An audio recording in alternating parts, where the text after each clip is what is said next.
El eco de una risa vacía. Laura no se consideraba especial. Era de esas personas que se desvanecen en el fondo, silenciosa, educada e invisible en una ciudad como Madrid, que prospera con el ruido y la confianza. Recién salida de la universidad, con un título que no le había abierto ninguna puerta real, tuvo la suerte de conseguir un puesto de asistente en una de las mayores empresas de inversión de España. El salario apenas cubría su alquiler, pero al menos estaba allí, en el mundo que una vez había soñado. Suelos de mármol, paredes de cristal y hombres con trajes impecables que se movían como si fueran dueños del tiempo. Fue allí donde conoció a Alejandro Roca. Todos en la empresa sabían su nombre mucho antes de verlo en persona. Era el tipo de hombre del que la gente susurraba cuando pasaba por el pasillo.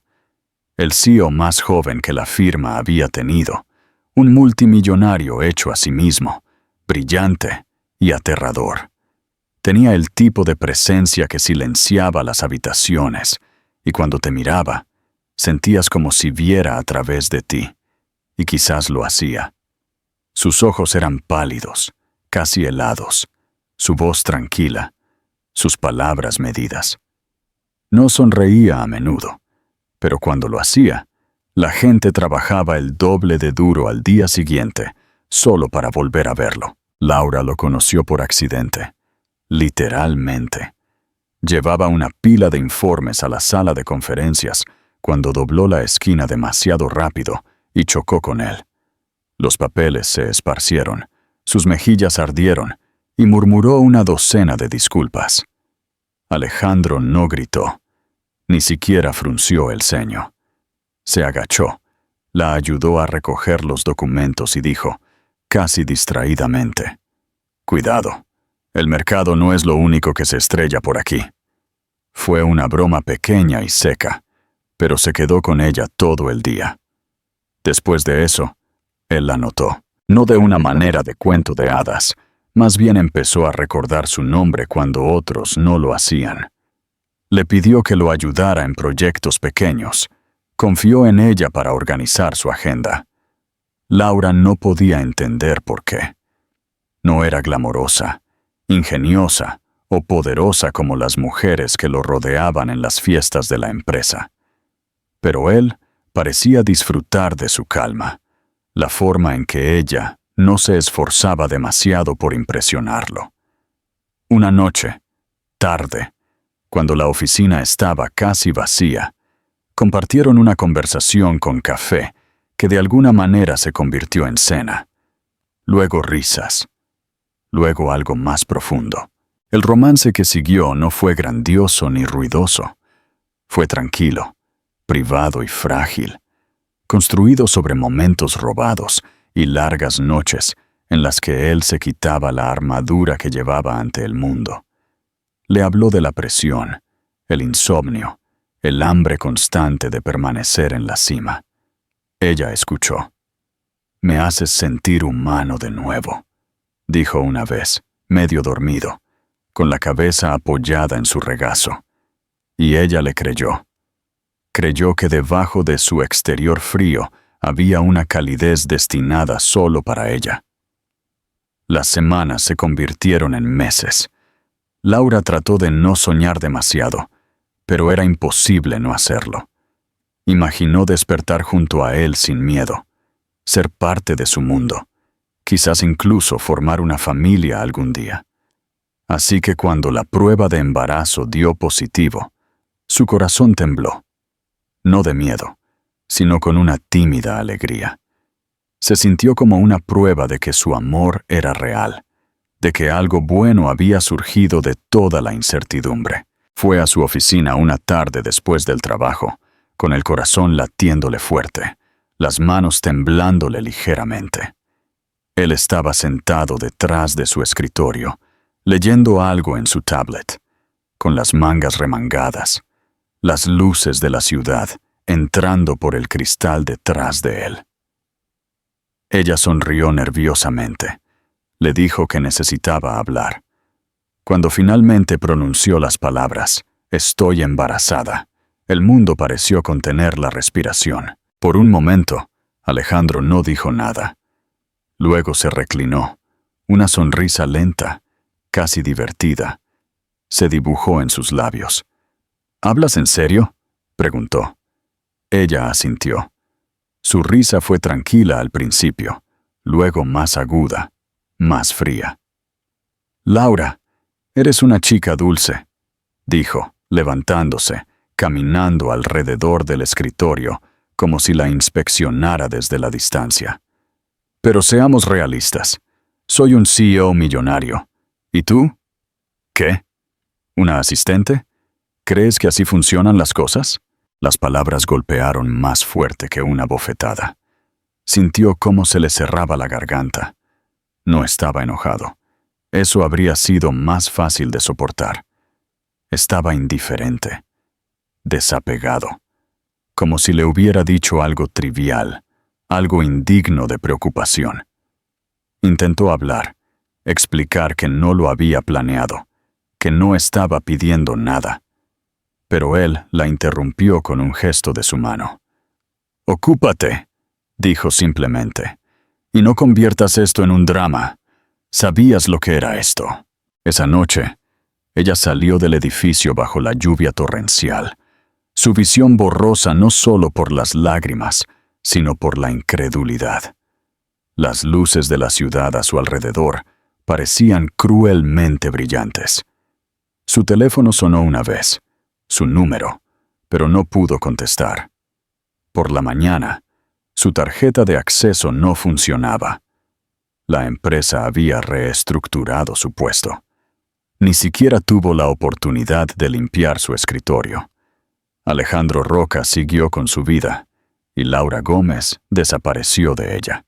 Lo que él no sabía, lo que nunca se molestó en preguntar, era que lo que él había descartado tan fácilmente se convertiría en el corazón de la suya. Capítulo 2. Un nuevo amanecer, en un pueblo lejano. Laura no recordaba el momento exacto en que decidió dejar Madrid. No fue dramático.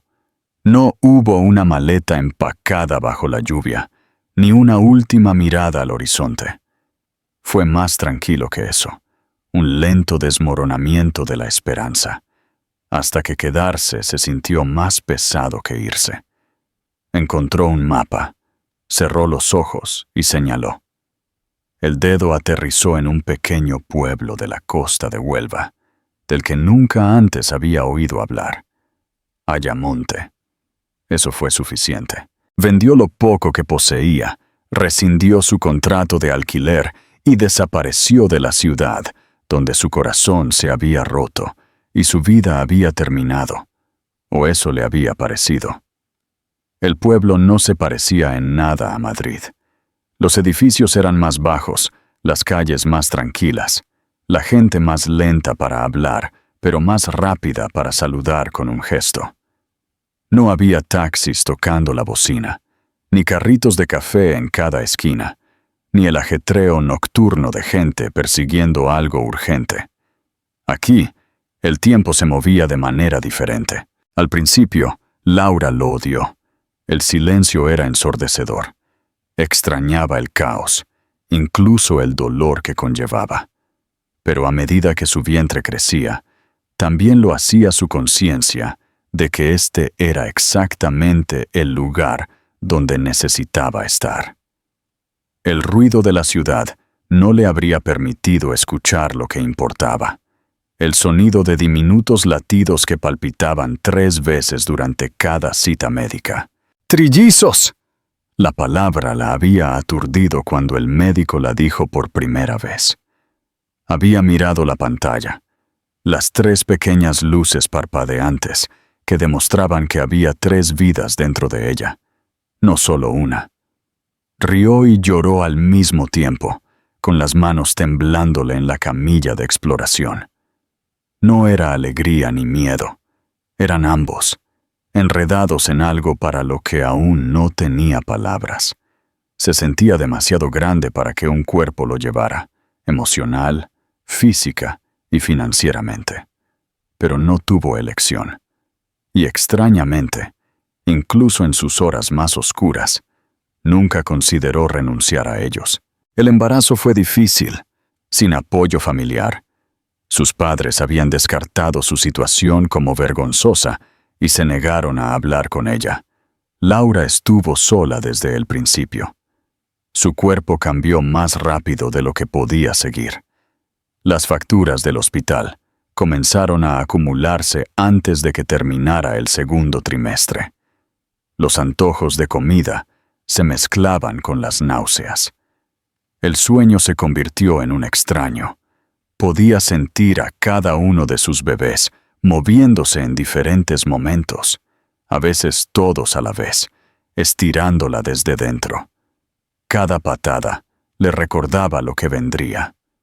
No solo bebés, sino una vida reconstruida desde cero. Trabajaba cuando podía, aceptaba trabajos de edición freelance en línea, y cuando estos se agotaron, empezó a hornear en su pequeña cocina y a vender postres a la cafetería local. No era mucho, pero la mantenía a flote. Cuando los niños llegaron temprano, 6 semanas antes de la fecha prevista, fue durante una tormenta de nieve. El dolor llegó de repente, agudo y rápido, y el pánico que siguió casi la devoró. Fue trasladada de urgencia al hospital más cercano, un lugar con luces parpadeantes y enfermeras cansadas, y dio a luz a 3 bebés prematuros, pero que respiraban: Marcos, Mateo y Miguel. Sus nombres le llegaron como ecos, como si siempre hubieran estado esperando. Eran pequeños, demasiado pequeños, y tuvieron que permanecer en incubadoras durante semanas. Laura los visitaba todos los días, apoyando la palma de su mano contra el cristal, susurrándoles entre lágrimas, cantándoles nanas desafinadas, pero llenas de amor. La deuda crecía. Las facturas médicas llegaban como amenazas por correo. Laura racionaba la comida, vendió su portátil y caminaba a todas partes para evitar los billetes de autobús. El invierno le mordía la piel, pero abrigaba a sus hijos con ropa usada y mantas de punto donadas por amables vecinos. El pueblo no hacía preguntas. Ofrecía ayuda de pequeñas maneras: un pastel gratis dejado en su porche, un abrigo colgado en su puerta, una nota de un extraño diciendo que la veían, que era fuerte. Aún así, la soledad era una criatura con garras. Había noches en las que se sentaba en el suelo del baño y sollozaba, mordiéndose el puño para mantenerse en silencio y que los bebés no se despertaran. Extrañaba que la tocaran, que le preguntaran, que la recordaran. A veces se miraba al espejo y no veía a nadie familiar. Pero cada mañana se despertaba con 3 nuevas razones para seguir adelante. Marcos fue el primero en sonreír, amplio y repentino. Mateo se aferraba a su dedo, como si nunca quisiera soltarlo. Miguel hacía pequeños ruidos pensativos, como si ya tuviera curiosidad por el mundo. A medida que crecían, también lo hacía su fuerza. Aprendió a alimentar a 3 bebés con 2 manos, a dormir en intervalos de 15 minutos, a mecer a uno mientras cambiaba a otro. La biblioteca local le ofreció un trabajo a tiempo parcial, colocando libros y organizando la hora del cuento para niños. Lo aceptó de buen grado. El olor a papel viejo y los rincones tranquilos se convirtieron en su paz. Después del trabajo, horneaba hasta altas horas de la noche.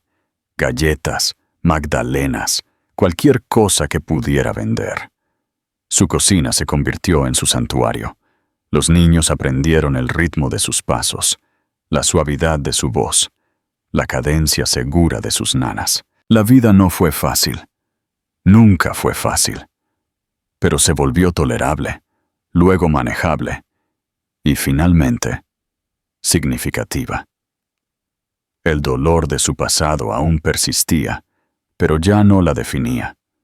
Laura había encontrado una extraña y tierna alegría, no en la vida que una vez había imaginado, sino en la que estaba construyendo con sus propias manos. Cada rodilla raspada que besaba, cada fiebre que calmaba, cada dibujo tonto pegado a la nevera, se convirtió en prueba de que el amor no necesitaba venir de grandes gestos o comienzos perfectos. A veces venía en la supervivencia, a veces venía en el tranquilo milagro de despertarse, abrazar a sus hijos y saber que lo había logrado un día más. Capítulo 3. Un fantasma en el recuerdo del magnate. Alejandro Roca lo tenía todo. Eso decía el mundo, de todos modos. Su nombre aparecía en revistas financieras, listas de Forbes y en pantallas brillantes detrás de presentadores de televisión que hablaban de su ascenso con una mezcla de asombro y envidia. Era el hombre que convertía empresas moribundas en máquinas de miles de millones de euros. Bienes raíces, tecnología, productos farmacéuticos. Sus dedos estaban en todos los pasteles rentables, y todo lo que tocaba parecía multiplicarse en valor. Era dueño de un ático con vistas al Parque del Retiro, varias casas de vacaciones por Europa y un jet privado que no tenía logotipo, solo una elegante anonimidad. Pero por mucho que adquiriera, nunca parecía suficiente. Vivía de decisiones rápidas y consecuencias aún más rápidas. Cada mañana comenzaba con una avalancha de correos electrónicos y terminaba con un vaso de algo añejo y caro que apenas probaba. Las mujeres iban y venían, hermosas, serenas, siempre vestidas para las fotografías.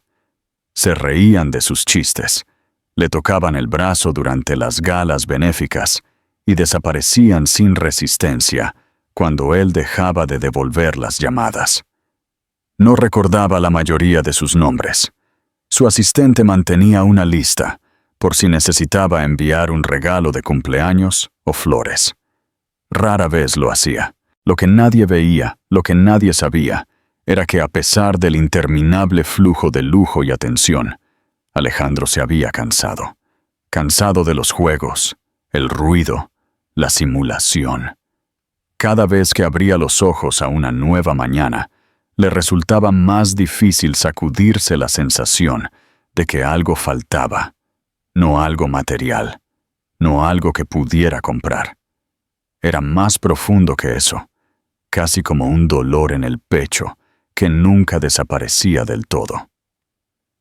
A veces, tarde por la noche, después de que las reuniones terminaban y el mundo se había silenciado por unas preciosas horas, se sentaba en el balcón de su ático y pensaba en ella, Laura. El nombre aún sacaba a la superficie algo agudo e incómodo. Casi había olvidado su rostro, pero luego, no realmente. Todavía podía imaginarse cómo le brillaban los ojos cuando estaba enfadada, el sonido de su risa cuando no creía que nadie la escuchara, la suavidad de su piel bajo sus dedos.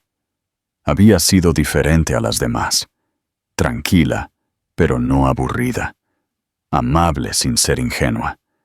No había querido nada de él excepto su honestidad, y cuando él no se la dio, ella se marchó. No, esa no era la verdad.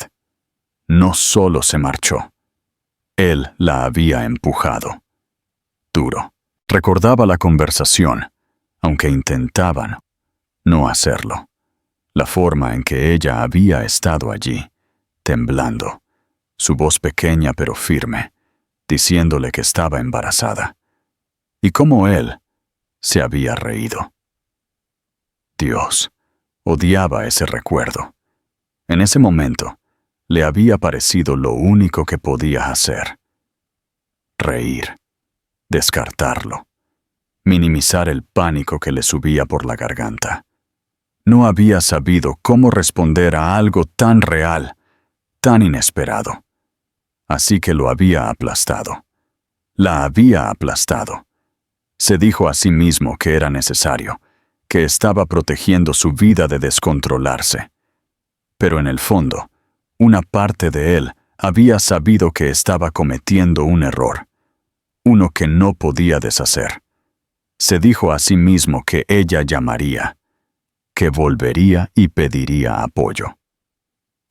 Las mujeres siempre lo hacían. Decían que no querían nada, pero finalmente regresaban con abogados y órdenes judiciales. Pero Laura nunca lo hizo. Desapareció. Ni correos electrónicos, ni mensajes, ni llamadas telefónicas airadas. Solo silencio, como si se hubiera borrado del planeta. Al principio, se había sentido aliviado. Luego curioso. Luego confundido. Ahora, años después, estaba atormentado por ello. Nunca habló de ella, ni a su junta directiva, ni a sus amigos. No es que tuviera muchos. Su vida se construía sobre transacciones, no sobre conexiones. Pero cuando cerraba los ojos, su voz aún resonaba en lugares que creía silenciados hacía mucho tiempo. Y lo peor era que no sabía a dónde había ido ni qué le había pasado. La había buscado una vez, discretamente, contratando a un investigador privado durante un mes, pero no encontraron nada útil. Ella había sido meticulosa. Cambió de dirección. Desconectó números. Realmente había querido desaparecer.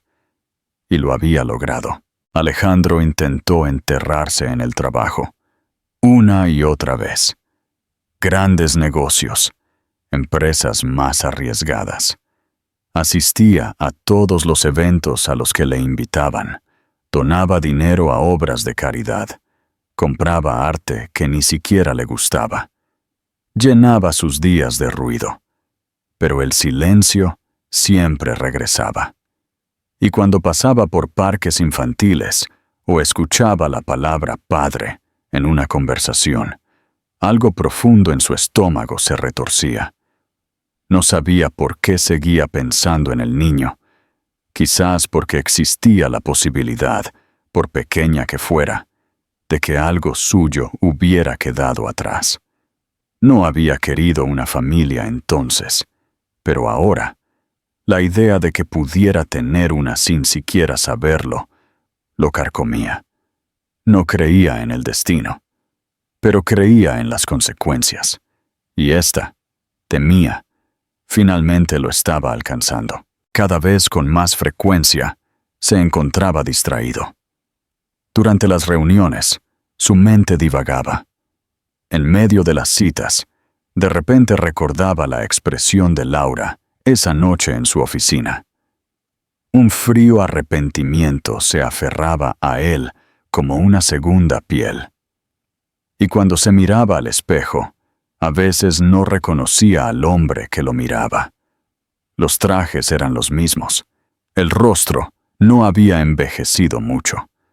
Pero el vacío se había hecho más fuerte. No quedaba nada que perseguir. Lo tenía todo. Y sin embargo, solo podía pensar en lo que podría haber perdido. Capítulo 4. El reencuentro que lo cambia todo. Habían pasado 5 años, pero Laura todavía recordaba lo que se sentía al entrar en una habitación y no ser vista. No porque fuera tímida o olvidable, sino porque había aprendido a esconderse en los márgenes del mundo, a evitar la atención. Pero esa noche fue diferente. Esa noche llevaba un vestido azul largo que le había prestado una amiga, una prenda suave y fluida que la hacía sentir, por un momento, como alguien que pertenecía a un lugar grandioso. Llevaba el pelo recogido de forma informal. Sus pendientes eran de segunda mano y sus tacones tenían 2 años, pero nada de eso importaba. Estaba allí por los niños. La gala benéfica había sido organizada por una fundación que brindaba asistencia médica a niños con afecciones raras. La misma fundación que la había ayudado cuando sus hijos necesitaron logopedia y revisiones de desarrollo en sus primeros años. La habían invitado como invitada de honor, alguien que podía hablar de la importancia de su trabajo, alguien cuya historia recordaba a la gente lo que las donaciones podían lograr. Laura había dudado al principio. No le gustaban los escenarios, los micrófonos o las miradas sobre ella, pero la fundación había hecho tanto por ellos. Les debía su presencia, al menos. El restaurante donde se celebraba el evento era un lugar de alta gama que nunca antes había soñado con visitar. Todo candelabros, paredes de cristal y suelos pulidos que reflejaban la luz como un salón de baile de película. Ella tomó la mano de Marcos por un lado y la de Miguel por el otro. Mateo caminaba un poco más adelante, más confiado que el resto, con su pajarita ligeramente torcida y sus ojos escaneando las mesas como si ya estuviera memorizando el lugar. Iban vestidos igual, no porque ella quisiera que fuera encantador, sino porque la ropa de segunda mano y las tiendas de segunda mano habían hecho que la combinación fuera práctica. Pantalones negros, camisas blancas, pequeños chalecos que ella había pasado la noche anterior planchando. La gente se quedó mirando. Al principio, Laura pensó que era porque ella no encajaba, pero luego se dio cuenta de que eran los niños. 3 rostros casi idénticos, todos con esa misma combinación inusual. Cabello dorado oscuro y llamativos ojos azul grisáceo que no se parecían del todo a ella. Llamaban la atención a donde quiera que fueran. Pero en esa sala llena de donantes adinerados y mentes poderosas, sus risas inocentes eran un remolino de luz. Tiraban de sus mangas, susurraban preguntas, preguntaban por los postres en la mesa cerca del escenario. Estaban llenos de vida, ajenos a la tormenta que se gestaba al otro lado de la sala. Alejandro no tenía intención de asistir al evento en persona. Normalmente, su nombre y una donación considerable eran suficientes. Pero esta vez, uno de los miembros de la junta directiva de la fundación había insistido. Era su mayor donante, después de todo, y una aparición personal significaría mejor prensa y más dinero de otros que intentaran seguir su ejemplo. Así que llegó tarde, vestido con un traje oscuro y una sonrisa ensayada, listo para soportar otra noche de conversaciones educadas y charlas forzadas. Ya había empezado a planear su salida cuando algo, o más bien, alguien, le llamó la atención. Se giró. Al principio, no estaba seguro de lo que estaba viendo. La mujer reía suavemente, arrodillada junto a un niño. No, 3 niños, ajustando una de sus pajaritas mientras los otros tiraban de sus mangas. Se levantó lentamente, elegante de una manera que no tenía nada que ver con la riqueza. Su rostro se volvió hacia la luz, y por un momento, todo a su alrededor se desvaneció en la nada. Era ella. Laura. Su mente dio vueltas. Se veía diferente, más madura, quizás, no en edad, sino en profundidad. El peso de la vida había dejado una marca en ella, pero brillaba con algo más poderoso que el maquillaje o el estilo. Confianza, gracia. Ahora se erguía más alta, sin miedo a la sala. Y los niños, 3 de ellos, cada uno un reflejo de él mismo. Se le secó la boca. Su corazón golpeó contra sus costillas. No podía ser. Dio un paso adelante, luego se detuvo. La gente seguía hablando a su alrededor. Los vasos tintineaban. La música sonaba suavemente, pero todo sonaba como si viniera de detrás de un muro. Laura se giró ligeramente y sus ojos se encontraron. Por un segundo, solo un segundo, su rostro no registró nada. Luego, el reconocimiento la golpeó como un rayo. Su sonrisa se congeló. Su mano se dirigió instintivamente hacia los niños, acercándolos. Uno de ellos notó y miró hacia Alejandro, curioso, pero Laura rápidamente lo distrajo con una pregunta, desviando su atención. Alejandro no podía moverse, simplemente se quedó mirando. Allí estaban. No un niño, tres reflejos perfectos. Su pelo, sus ojos, su mandíbula. Sintió como si el suelo bajo sus pies se hubiera movido. No podía respirar bien, no podía pensar. Todos los años que había pasado preguntándose si ella lo había llevado a cabo, si alguna vez había habido un bebé, se acababan de hacer añicos bajo el peso de la realidad. Ella no solo había tenido a su hijo, había criado a 3 hijos, sola. Sin él, sin decir una palabra, Laura desvió la mirada. No caminó hacia él. No sonrió. Simplemente se giró y llevó a sus hijos hacia la zona de asientos, tranquila y serena, como si él no fuera más que una cara en la multitud. Eso dolió más que cualquier acusación a gritos. Ella no lo necesitaba. Eso estaba claro.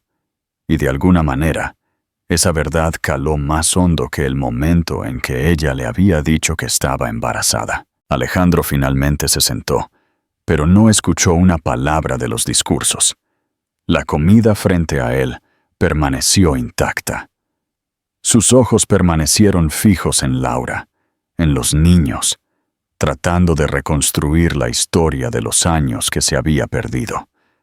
Pensó en todas las salas de juntas en las que se había sentado, todas las noches que había llenado con victorias vacías.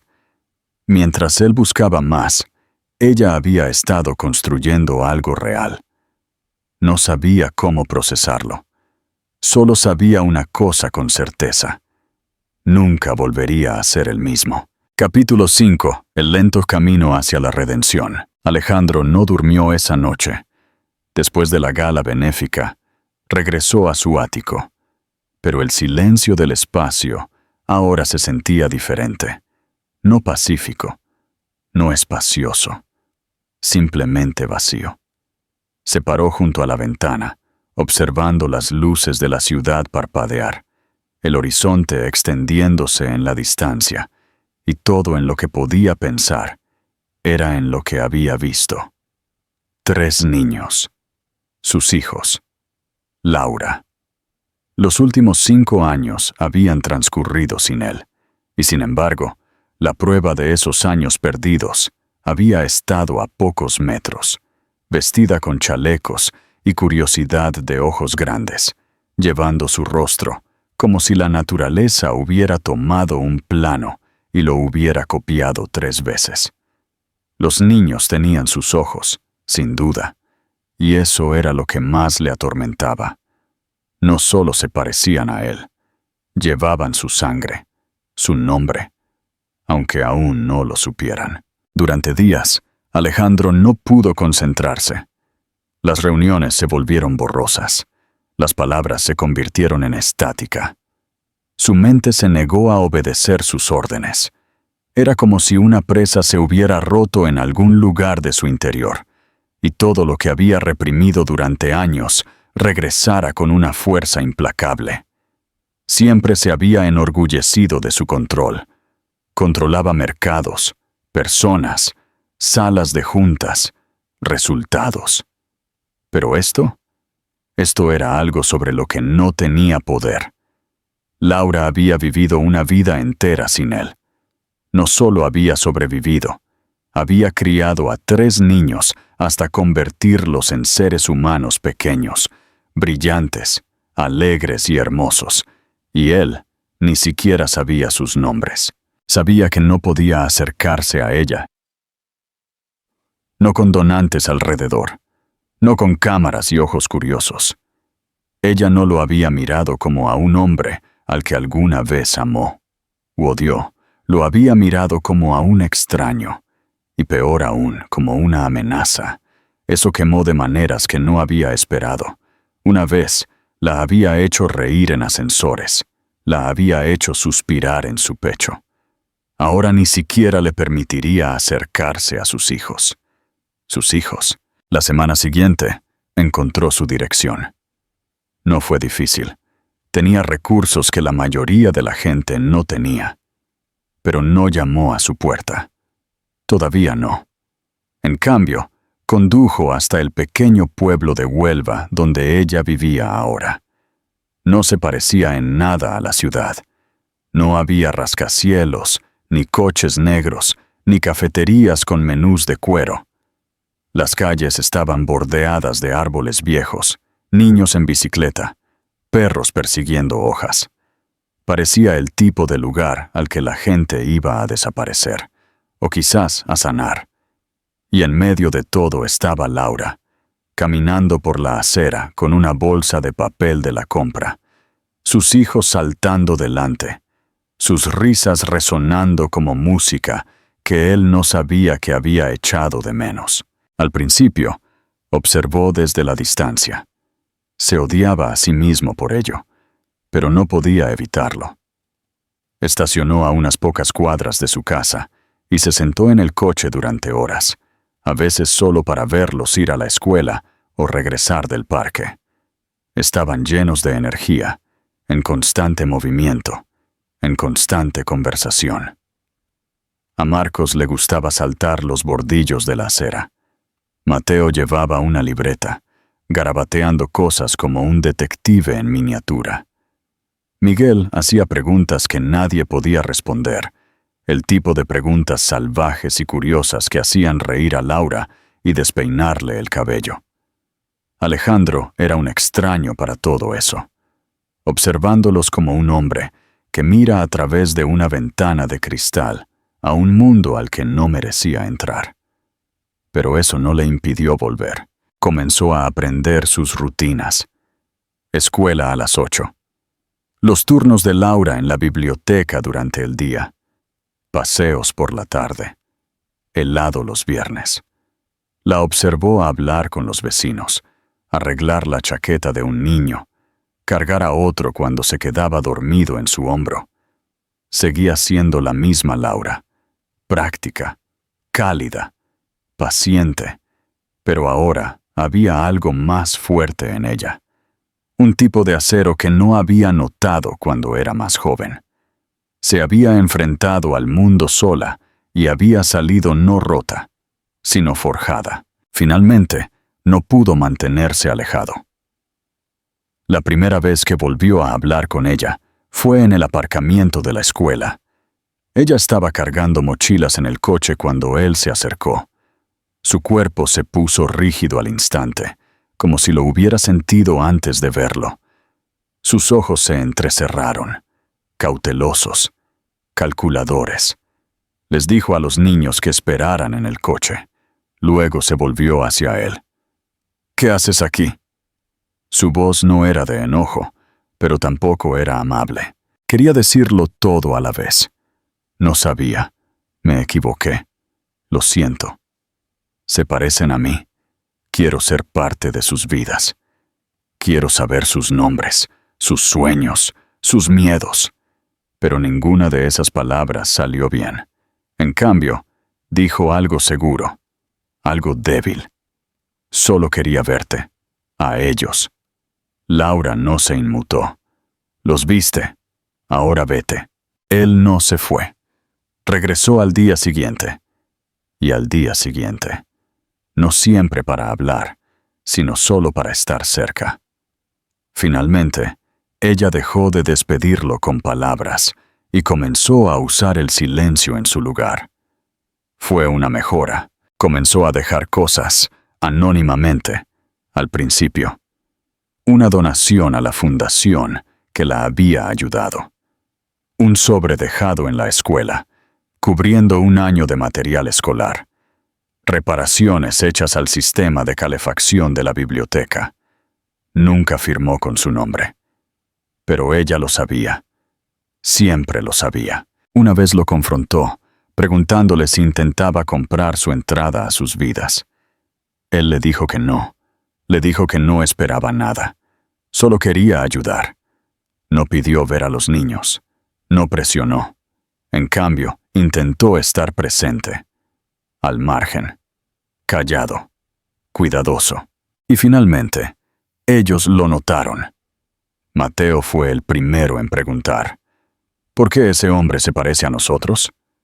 Laura no tenía una respuesta preparada. En ese momento no. Pero la pregunta se mantuvo. Los niños eran demasiado pequeños para entender la historia completa, pero eran inteligentes. Veían cosas. Comenzaron a saludarlo cuando pasaba. Marcos una vez corrió delante de Laura para saludarlo. Miguel le preguntó si le gustaban los dinosaurios y enumeró sus 5 favoritos sin esperar una respuesta. Alejandro se arrodilló, respondió a cada pregunta, escuchó cada historia. No intentó apresurar nada. No habló de la paternidad. Simplemente apareció. Laura observó todo con atención, cautelosamente. Mantuvo su distancia emocionalmente, pero no pudo negar lo que vio. Alejandro no era el hombre que se había reído en su cara 5 años antes. Ese hombre no habría esperado fuera de una escuela durante horas solo para echar un vistazo. Ese hombre no habría arreglado una tubería con fugas en la biblioteca de forma anónima. Ese hombre no habría comprado una casa modesta a 5 cuadras de la suya y comenzado a pasar más tiempo en un pueblo sin salas de juntas ni prensa. Este hombre estaba intentando, con cada acción silenciosa, compensar miles de ruidosos errores. Finalmente, ella accedió a dejarlo unirse a ellos en el parque, luego a una cena, luego a una obra de teatro escolar. Lenta y dolorosamente, él comenzó a formar una presencia en sus vidas, todavía no como padre, pero como algo cercano. No lo dio por sentado. No lo tomó a la ligera. Por primera vez en su vida, Alejandro Roca estaba construyendo algo que no podía ser calculado ni negociado, y con cada día que pasaba, se dio cuenta de que lo quería más que cualquier otra cosa que hubiera poseído. Capítulo 6. La verdad susurrada y el nacer de un hogar. Laura sabía que era hora de decirles la verdad. Lo había pospuesto durante semanas, incluso meses, siempre convenciéndose de que eran demasiado pequeños o que no era el momento adecuado. Pero la verdad pesaba mucho en su pecho, y se hacía más pesada cada vez que sus hijos preguntaban quién era ese hombre, el que a veces se esperaba cerca de la puerta de la escuela, que aparecía en eventos de fin de semana y se mantenía discretamente en segundo plano, nunca demasiado cerca, nunca demasiado lejos. Ya no era solo curiosidad. Marcos había empezado a dibujarlo en su cuaderno, siempre con los mismos ojos azul hielo y la postura rígida. Miguel había empezado a saludarlo como si fuera un juego. ¿Pero Mateo? Mateo tenía preguntas, siempre tenía preguntas. Él fue quien preguntó, una noche tarde mientras se cepillaba los dientes: ¿es nuestro tío o algo así? Laura se detuvo, cepillo de dientes en mano, el corazón acelerado. Fue tan informal, tan inocente. Podría haberse reído, podría haber inventado una mentira, pero el tiempo de las mentiras había pasado. Esa noche, después de acostarlos, se sentó al borde de sus pies cubiertos con mantas y les dijo la verdad. Empezó despacio, con cuidado, eligiendo sus palabras como si caminara sobre la cuerda floja. Les habló de Madrid, de la vida que había llevado antes de que ellos nacieran. Les habló de su padre, no como un villano, no como un mito, sino como un hombre que una vez había cometido un terrible error.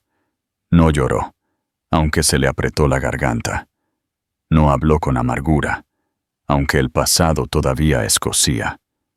Los niños escucharon, cada uno a su manera. Marcos jugueteó con un hilo suelto de la manta, pero no interrumpió.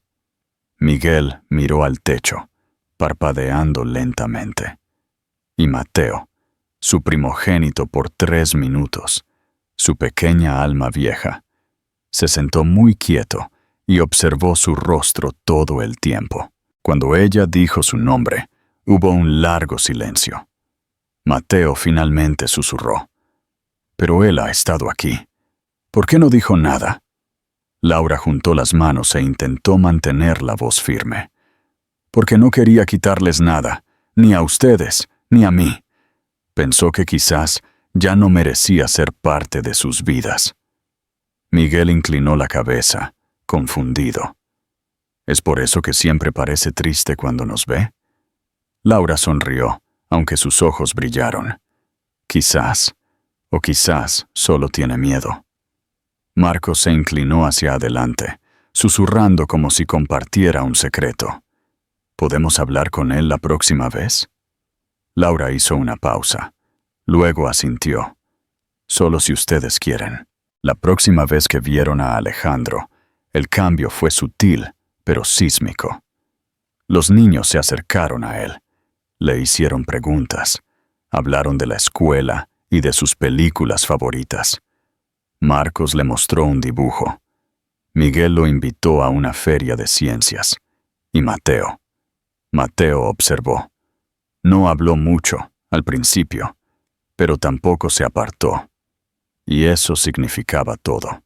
Alejandro no intentó apresurarse en el papel. No se declaró su padre. No exigió nada. Los dejó acercarse a él, a su propio ritmo. Escuchó más de lo que habló. Se sentó en las duras gradas del gimnasio durante los eventos escolares. Aplaudió más fuerte que nadie en los concursos de ortografía y llevó bocadillos a los partidos de fútbol.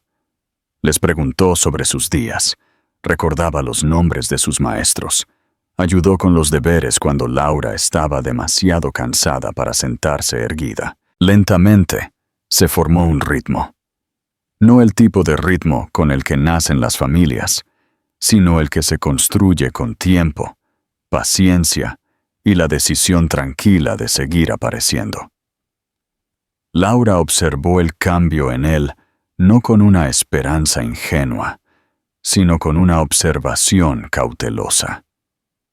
Este no era un hombre actuando para llamar la atención. Era alguien despojándose de capas que ni siquiera sabía que llevaba. Los trajes se volvieron menos ceñidos, el teléfono menos pegado a su palma. Sus conversaciones pasaron de las previsiones trimestrales a historias de dinosaurios y cómics. Empezó a pasar más tiempo en su pueblo que en la ciudad. Finalmente, dejó de regresar a Madrid durante días seguidos. Su equipo aprendió a adaptarse. Lo llamaron liderazgo remoto. Pero Laura conocía la verdad. Simplemente había dejado de necesitar el ruido. La gente de su círculo social no lo entendía. Algunos pensaban que estaba pasando por una crisis. Otros susurraban a sus espaldas en galas benéficas y eventos de networking. Ha cambiado, decían, como si fuera un diagnóstico. Alejandro los escuchó, pero no le importó. Por primera vez en su vida, estaba construyendo algo que no se medía en números o logros. Era más desordenado, requería más paciencia de la que jamás había tenido, y le importaba más que cualquier otra cosa. Compró una casa modesta a pocas calles de la de Laura, no una mansión, no una declaración. Un hogar con suelos que chirriaban y un patio lo suficientemente grande para que 3 niños corrieran salvajes. El agente inmobiliario se había mostrado confundido cuando rechazó las propiedades de lujo. Él simplemente sonrió y dijo, «No es para mí, es para ellos». Laura se encontró apoyándose en él más de lo que esperaba. Al principio, era solo para recogerlos de la escuela cuando su turno terminaba tarde. Luego fue para las citas médicas, la planificación de fiestas de cumpleaños, las compras. Encontraron un equilibrio, como piezas de un rompecabezas que encajan lentamente en su lugar. Todavía tenían sus diferencias. A veces surgían discusiones sobre la crianza, sobre los límites, sobre las cicatrices dejadas atrás. Pero no eran destructivas, eran honestas. Los niños comenzaron a llamarlo papá, no porque nadie se lo dijera, sino porque la palabra empezó a sentirse bien. Mateo fue el último en decirlo. Sucedió una tranquila tarde de domingo, durante un paseo por el parque. Se tropezó y se raspó la rodilla. Laura se apresuró, pero Alejandro estaba más cerca. Él recogió al niño suavemente, le quitó la tierra de las manos y dijo, «Estás bien, campeón».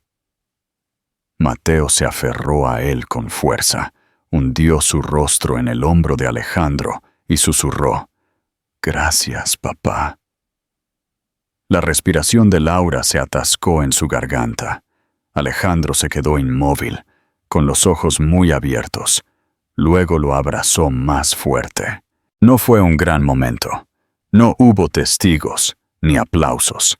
Solo una rodilla raspada y una palabra susurrada, que tenía más peso que cualquier cosa que Alejandro hubiera ganado antes.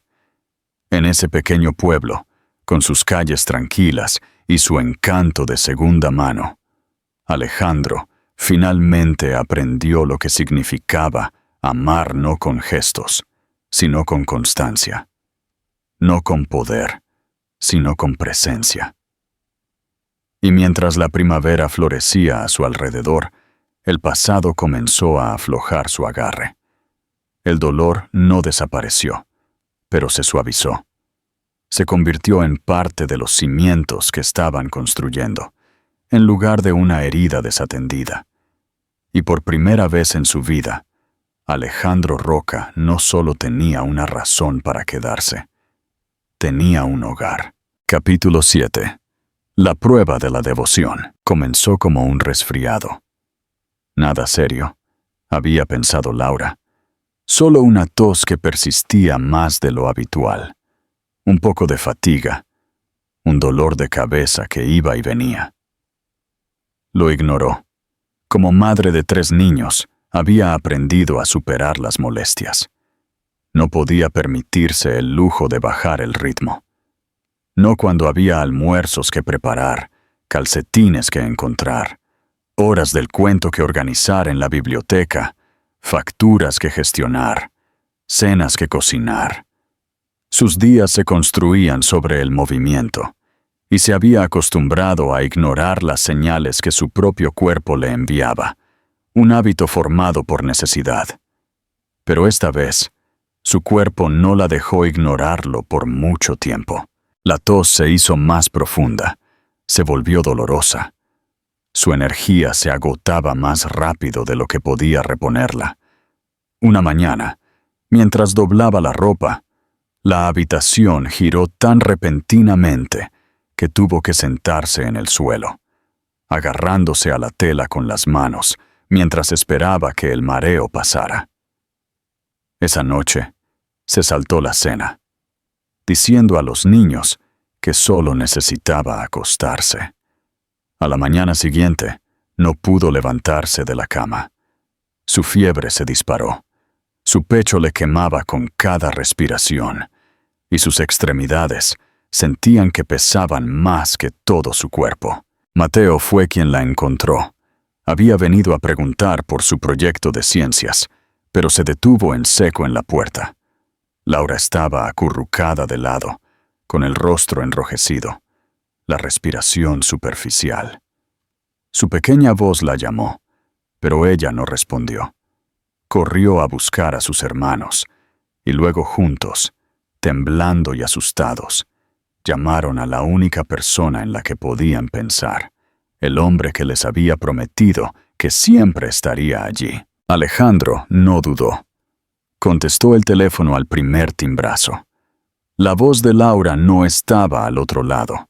Era Marcos, asustado e inseguro, preguntando si podía venir rápido porque mamá no se está despertando bien. El motor del coche de Alejandro rugía en un minuto. Ignoró más semáforos en rojo esa mañana de los que había ignorado en toda su vida. Cuando llegó, los niños estaban sentados en la sala de estar, abrazándose fuertemente. Alejandro no hizo preguntas. Se apresuró a la habitación de Laura y la encontró apenas consciente, murmurando incoherentemente, su piel ardiendo de fiebre. El pánico se apoderó de su garganta, pero lo reprimió. Este no era el momento de desmoronarse. Llamó a una ambulancia. Le preparó una bolsa sin saber qué incluir y la bajó suavemente por las escaleras como si fuera de cristal. Los niños lo observaron, con los ojos muy abiertos, su confianza aferrada a él como un salvavidas. La habitación del hospital era estéril, demasiado blanca, demasiado fría. Las máquinas emitían pitidos suaves. Laura tenía neumonía, grave, agresiva y empeorada por el agotamiento y la deshidratación. Los médicos le dijeron que probablemente había ignorado los síntomas durante semanas, quizás más tiempo. Dijeron que necesitaba descanso, líquidos, antibióticos, monitoreo cercano. Dijeron que debía prepararse para una larga estancia, así que Alejandro se quedó. No se separó de su lado. Instaló una camilla en la habitación y se negó a ser trasladado. Le sostuvo la mano durante la noche, incluso cuando ella estaba demasiado enferma para sentirla. Le apartó el cabello de la cara. Le susurró cosas que ella no podía oír. Se disculpó una y otra vez, no solo por el pasado, sino por no haber visto antes cuánto había estado cargando ella sola. En esas tranquilas noches de hospital, algo cambió en él. Antes, había sabido que la amaba. Había sabido que quería ser padre, pero esto era diferente. Ya no se trataba de redención. Esto se trataba de devoción. Devoción real, de la que no pide nada a cambio. Durante el día, cuidaba de los niños. Preparaba el desayuno con tostadas quemadas y tortitas desiguales. Ayudaba con los deberes. Ataba los zapatos. Encontraba mochilas perdidas. Se sentaba con ellos por la noche hasta que se dormían. Leyó el libro de dinosaurios favorito de Miguel hasta que pudo recitarlo sin mirar. Escuchó a Mateo hablar sobre el sistema solar, incluso cuando el niño repetía los datos 3 veces seguidas. Dejó que Marcos llorara en su pecho cuando extrañaba a Laura demasiado, como para fingir que estaba bien. No tenía todas las respuestas. No era perfecto. Todavía estaba aprendiendo, pero estaba presente. Lo intentaba. Y los niños comenzaron a apoyarse en él, no porque se lo dijeran, sino porque querían. Cuando Laura finalmente se despertó, con el cuerpo débil y tembloroso, lo primero que vio fue a Alejandro durmiendo en la silla junto a su cama, con la cabeza inclinada en un ángulo incómodo, ojeras bajo los ojos, su mano aún sostenida en la suya, incluso mientras dormía. No pudo hablar al principio. No tenía fuerzas, pero lloró. Lágrimas tranquilas y agradecidas que cayeron sobre la almohada y desaparecieron en la tela. Cuando Alejandro se movió y vio sus ojos abiertos, tampoco habló. Simplemente exhaló como si hubiera estado conteniendo la respiración durante días. Se inclinó, apoyó suavemente la frente en la suya y dejó que el silencio dijera lo que las palabras no podían. La recuperación fue lenta. Hubo semanas de visitas de seguimiento, medicamentos, instrucciones estrictas. Laura estaba frustrada por las limitaciones de su cuerpo, pero Alejandro se negó a dejarla levantar un dedo más de lo necesario. La llevaba a las citas, abastecía su cocina, arreglaba la baja laboral con su supervisora de la biblioteca. Incluso aprendió a trenzar el cabello de Miguel cuando Laura no podía levantar los brazos el tiempo suficiente para terminar la tarea. No tuvieron una conversación dramática sobre lo que todo aquello significaba. No hubo declaraciones, ni discursos. En cambio, hubo 1000 pequeños momentos que hablaron más alto. Laura se despertó para encontrar una taza de té humeante junto a su cama. Alejandro sentado tranquilamente a su lado, respondiendo correos electrónicos con una mano para poder sostener la suya con la otra. Los niños riendo en la habitación de al lado, mientras él intentaba seguir una complicada receta de tortitas, porque a mamá le gustan las de arándanos. Y en los espacios entre todo, nació algo nuevo. No solo confianza, sino paz. Alejandro ya no intentaba ganárselos, no intentaba compensar. Simplemente vivía con ellos, para ellos, entre ellos. Se notaba en la forma en que no se inmutaba cuando Laura le respondía de golpe por el agotamiento, en la forma en que la cargaba cuando sus piernas flaqueaban en el pasillo, en la forma en que rezaba, realmente rezaba, por su salud por la noche, mucho después de que los niños estuvieran dormidos. Laura había pensado una vez que sanar significaba olvidar. Ahora sabía que no. Sanar era recordar y elegir amar de todos modos. Era dejar que el pasado existiera sin dejar que definiera el futuro. Y a medida que recuperaba sus fuerzas, rodeada de la familia que había construido, desordenada, imperfecta, hermosa, se dio cuenta de algo más. Alejandro no solo se había convertido en parte de sus vidas, se había convertido en la razón por la que estaban completos. Capítulo 8. Un futuro para construir. Juntos, la primavera regresó como una promesa, suave y lenta, derritiendo las últimas capas de nieve de los tejados y despertando la tierra con una calidez cautelosa.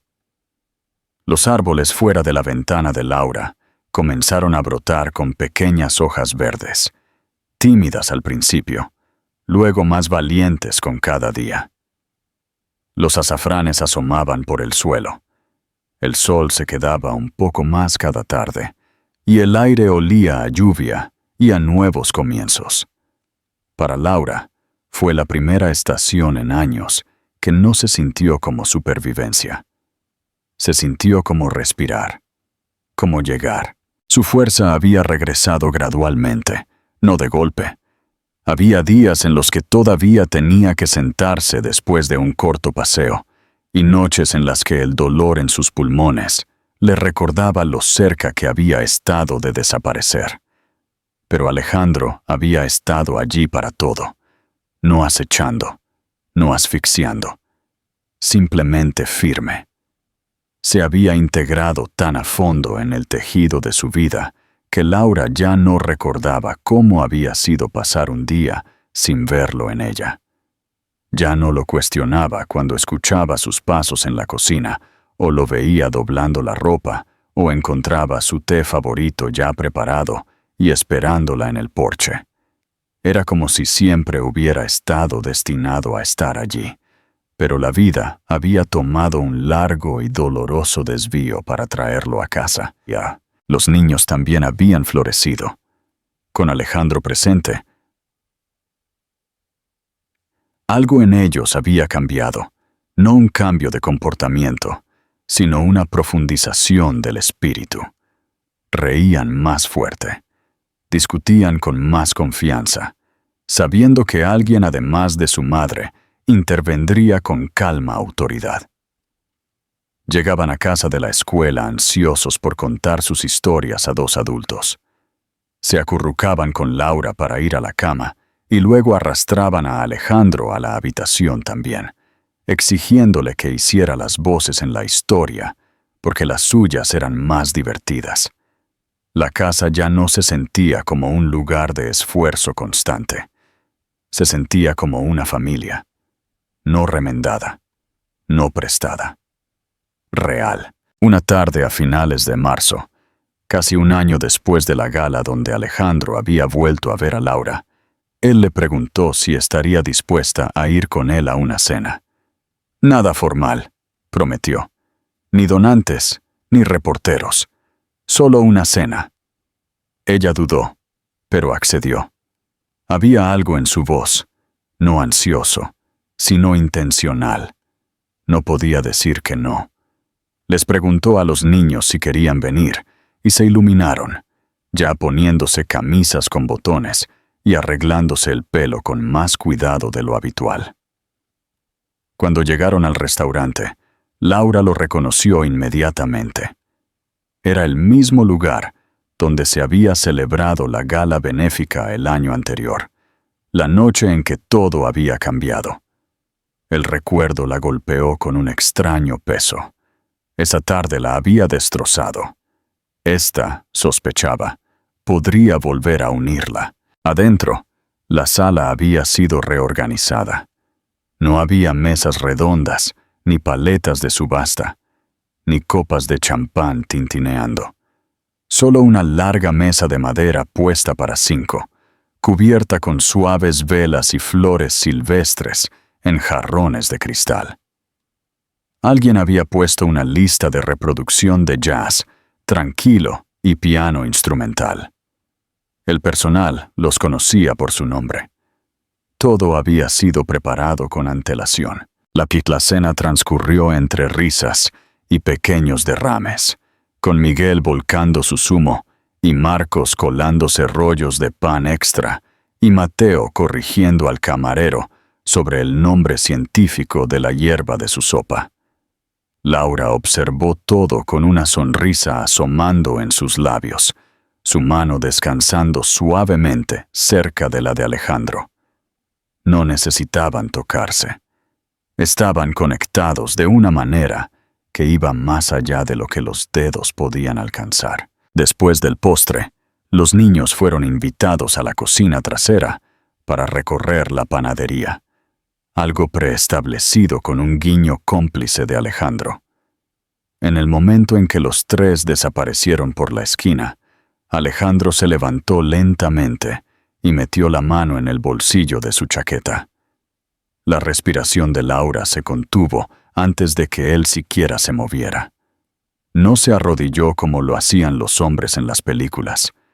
No sacó una caja de terciopelo con un diamante que deslumbrara la vista.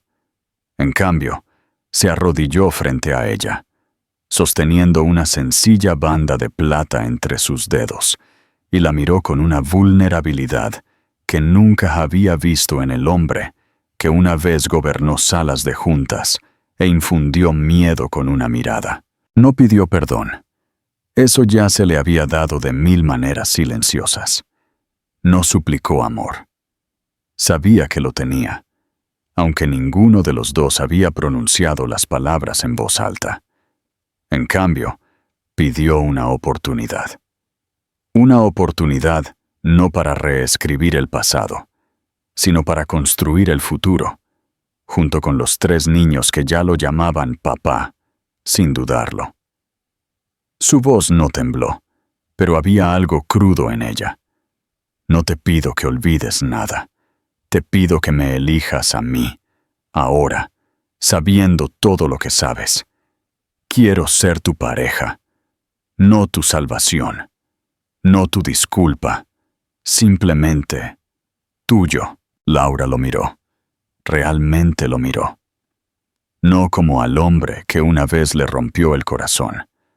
No como al extraño que había estado al borde de un patio de escuela meses atrás, sino como al hombre que le había sostenido la mano durante la enfermedad, que había memorizado su rutina para ir a la cama, que había aparecido cuando más importaba.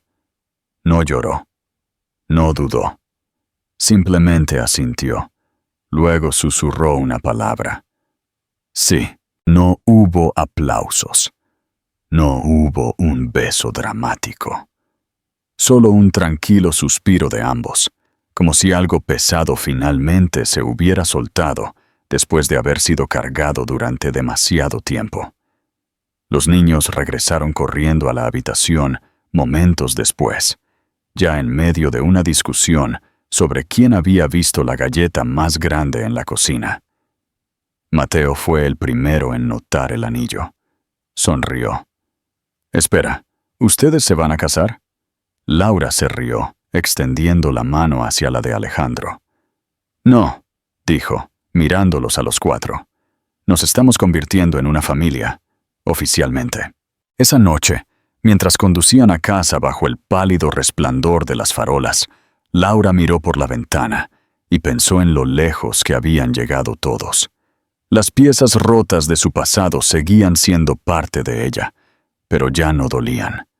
Formaban un mosaico, imperfecto y hermoso, unido por el perdón, el esfuerzo y el amor que eligió quedarse. No habían comenzado de nuevo. No había habido un borrón y cuenta nueva, pero habían comenzado de nuevo, desde donde realmente importaba.